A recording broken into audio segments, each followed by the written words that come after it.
যে তোর মার পায়ের নিচে তোর জান্নাত। এটা শুধু দুই কথা।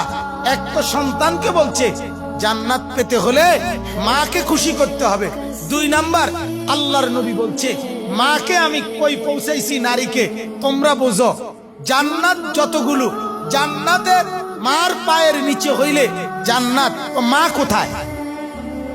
মা জান্নাতের উপরে। মা কোথায় বোঝেন নাই?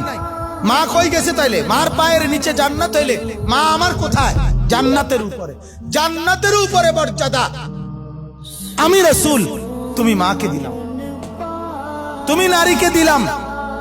এর পরেও যে নারী পর্দা করলো না, এর পরেও যে নারী আল্লাহ মানলো না, এর পরেও যে নারী নামাজ পড়লো না, এর পরেও যে নারী পর্দা করলো না, সেজদা করলো না, তওবা করলো না, জিকির করলো না, রোজা রাখলো না, হায় এই নারী হাসরের ময়দানে আল্লাহর নবীকে কিভাবে মুখ দেখাবে?